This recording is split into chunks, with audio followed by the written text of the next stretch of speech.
É curioso que ao longo da nossa vida a gente vai acumulando um pouquinho mais de experiência. E não adianta você apenas ler bons livros ou acompanhar bons canais do YouTube ou de qualquer outra fonte que você ache interessante, porque no fundo, no fundo, no fundo, o que vai valer a pena realmente vai ser a sua vivência. Hoje eu vou trazer para vocês algumas mudanças até que polêmicas em relação ao que eu vou fazer com a minha carteira nos próximos anos e também mostrar os meus movimentos de novembro e de dezembro aqui da carteira pública do canal. Vamos lá então?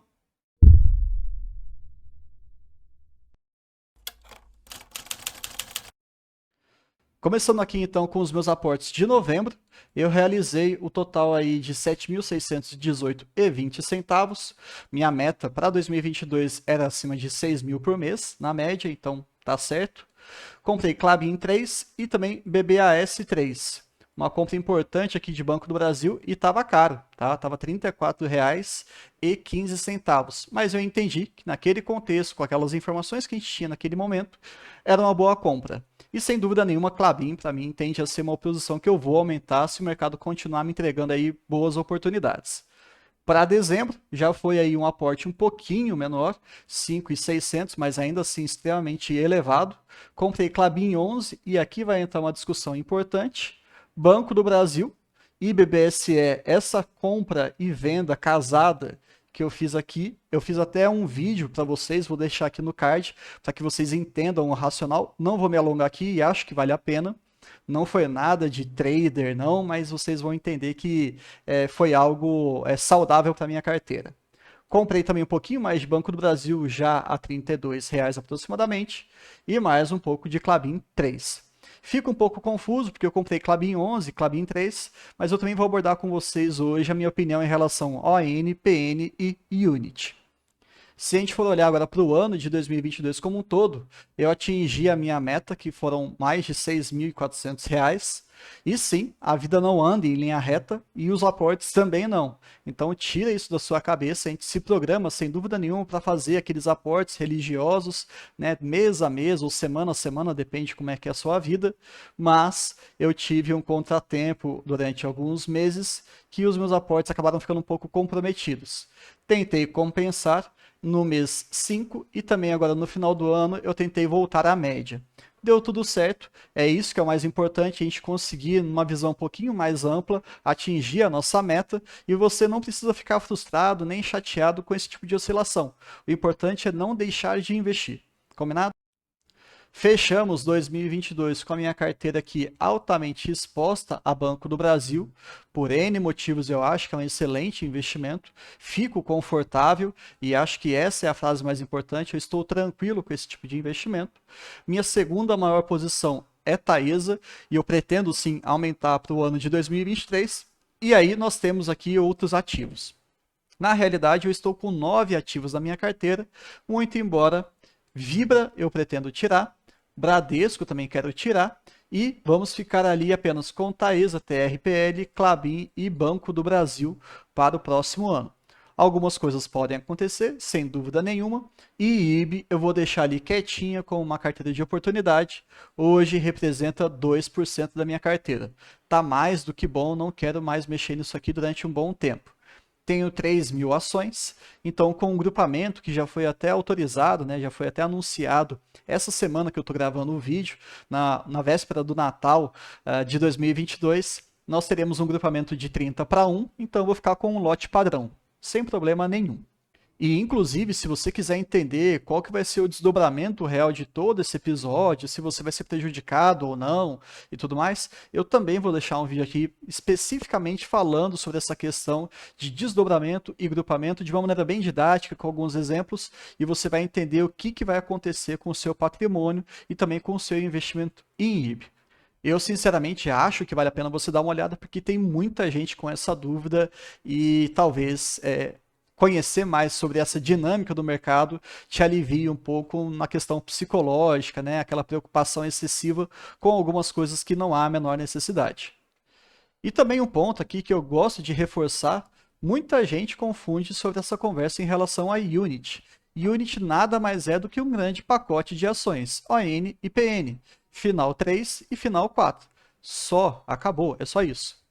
Apresenta assim no mercado aí uma liquidez um pouco maior e também uma demanda mais interessante para quem gosta de alugar as suas ações.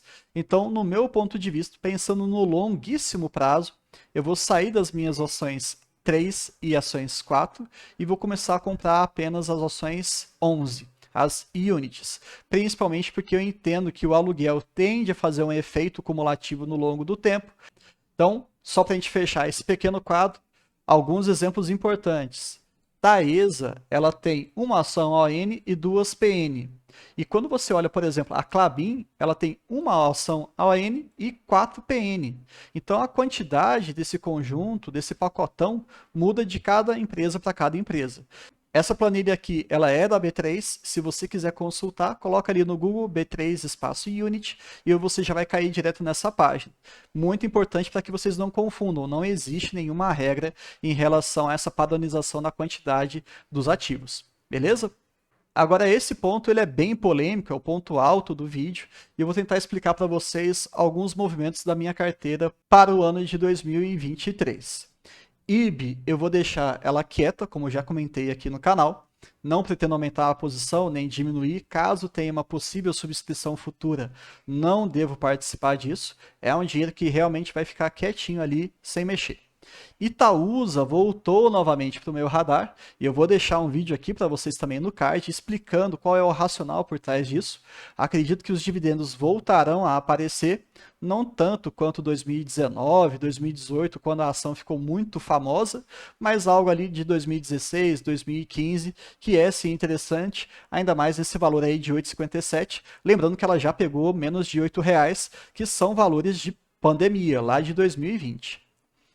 Irani é uma empresa que, com as novas mudanças da Klabin, que está cada vez mais focada em um setor de embalagens, diminuindo a sua exposição proporcionalmente falando em relação à celulose, isso me agradou demais, inclusive eu estive no evento do Klabin Day de 2022, também vou deixar aqui um resumo para vocês, são 2 vídeos, muito interessantes para quem quer conhecer a empresa com mais detalhes, mas agora que Klabin está aumentando a sua posição, os seus projetos para esse mesmo segmento em que Irani faz parte, eu vou escolher uma das empresas. E eu prefiro ficar numa empresa que já tem mais de 120 anos, que é uma empresa que tem uma gestão absurdamente eficiente, eu gosto, me passa assim segurança e que eu entendo que vai se sair melhor do que Irani. Significa que é um investimento ruim?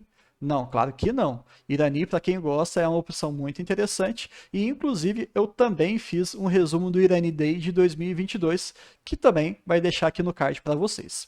Agora, em relação ao Bradesco.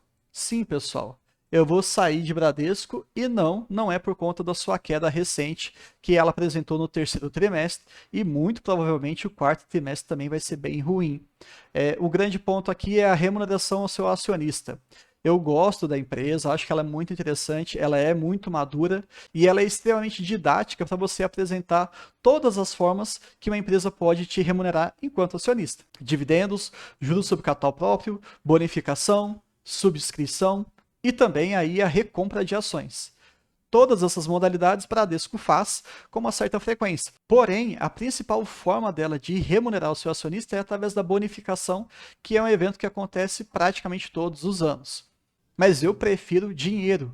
Eu quero o dividendo ou juros sobre capital próprio para que eu consiga alocar esse capital em alguma empresa mais interessante naquele momento.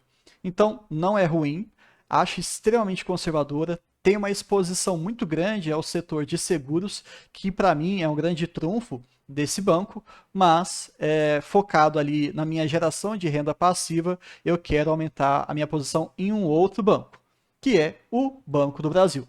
Já é a minha maior posição, com mais de 60%, mas eu entendo que nesses preços atuais, abaixo de R$34, abaixo de 35, está assim no radar.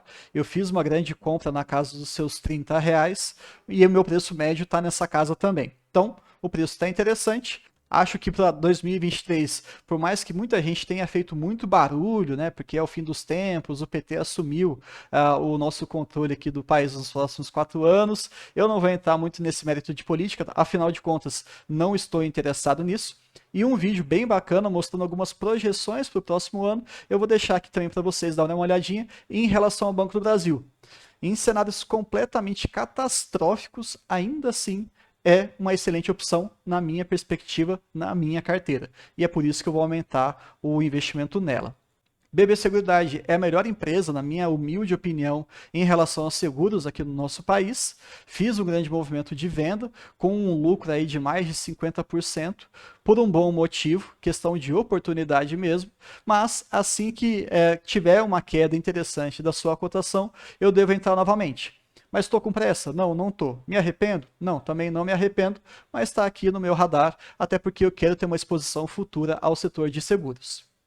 Klabin 3, Klabin 4 e Klabin 11, como eu já falei com vocês, quero aumentar cada vez mais a minha quantidade de units. Então eu devo vender esses ativos 3 e 4 e vou aumentar minha alocação em Klabin 11, sem dúvida nenhuma.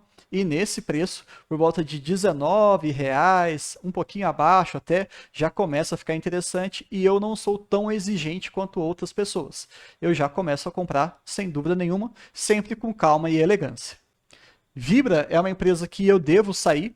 Esse setor de energia, que ela está bem localizada, muito competente. Um dos vídeos mais vistos do meu canal é sobre Vibra, sem dúvida nenhuma, e eu gosto dela também. Mas eu preciso de foco.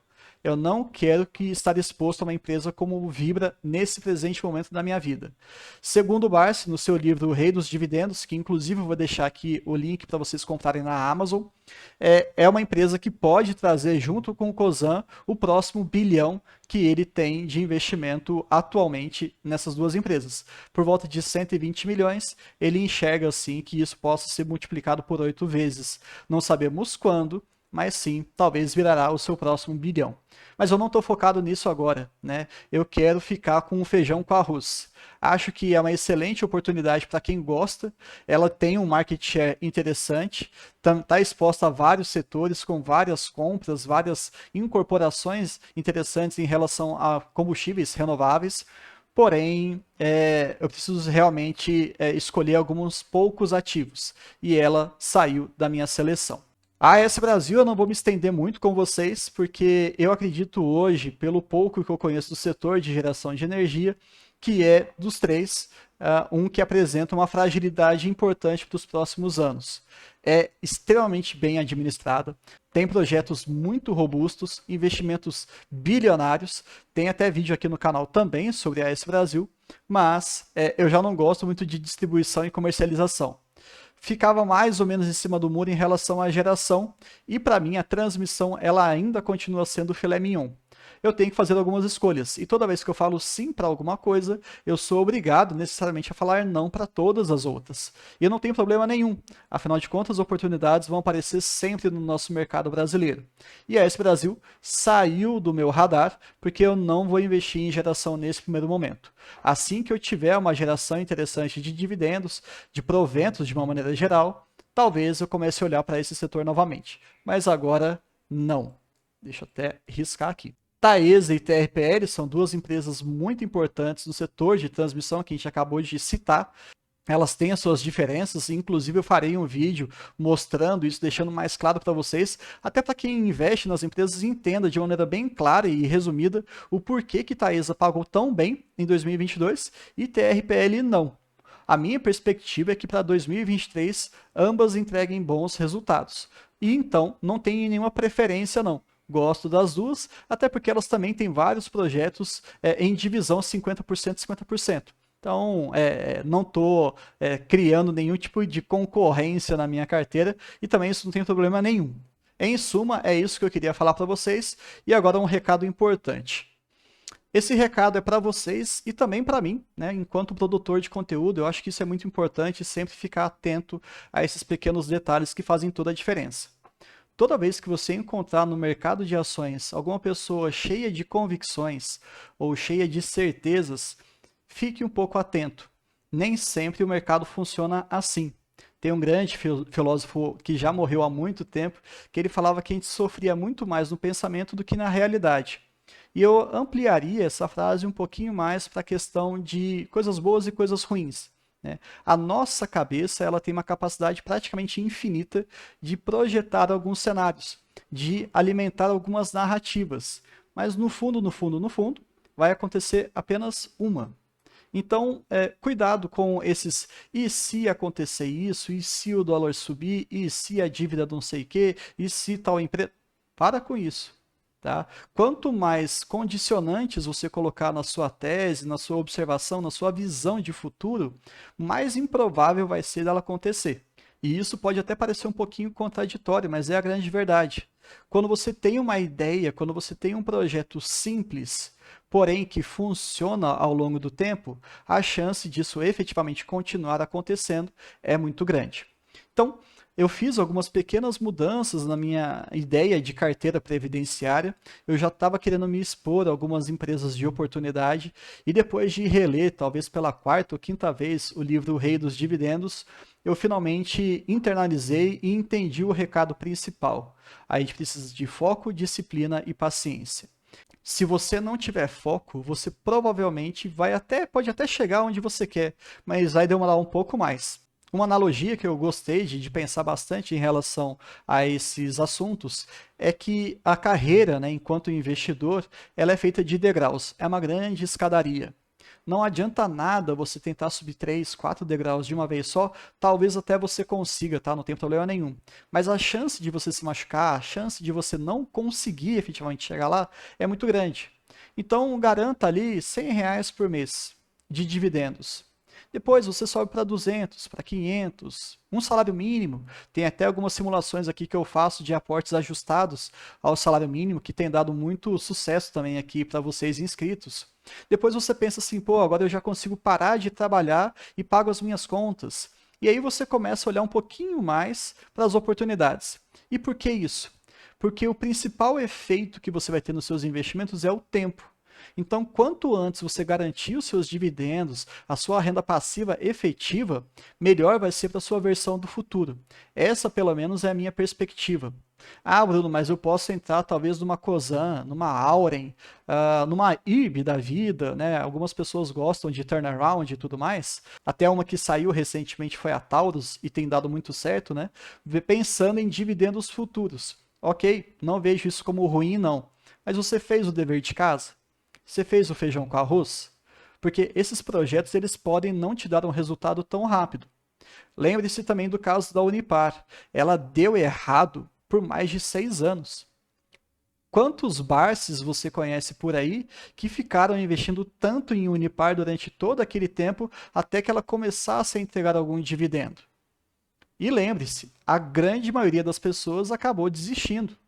O tanto de investidores em IRB que eu conheço que estão liquidando suas posições ao longo desses anos pós a carta da esquadra acabaram vendendo seus ativos é muito grande. São poucas pessoas que têm ali uma segurança de continuar aportando porque elas enxergam um futuro bem promissor. E nesse período todo elas não estão recebendo dividendos. Então, fica aí como recado, como reflexão final, para você entender que sempre é importante a gente garantir o feijão com arroz. Comer uma picanha é muito gostoso, mas a gente tem que ter ali o principal, que é o arroz e o feijão, sem dúvida nenhuma. Espero que eu tenha ajudado vocês com esse conteúdo e com essa conversa final aqui. Se você está gostando, deixa o seu like, se inscreve no canal e compartilha com seus amigos. Toda segunda, quarta e sexta a gente vai ter um vídeo aqui em 2023 e também nós teremos uma live. A ideia ainda não é nada certo, tá? Mas é importante que a gente esteja planejando aí uma live mensal, trazendo algumas perguntas e respostas que vocês fazem aqui no YouTube e também lá no Instagram, que eu convido todos vocês a também me acompanharem lá. Eu vou deixar aqui na descrição também o meu arroba. Mas é isso, espero que vocês tenham gostado. Feliz Natal para todos vocês, uma ótima virada de ano. Sim, teremos vídeo no período de Natal e Ano Novo, fiquem tranquilos e até o próximo vídeo.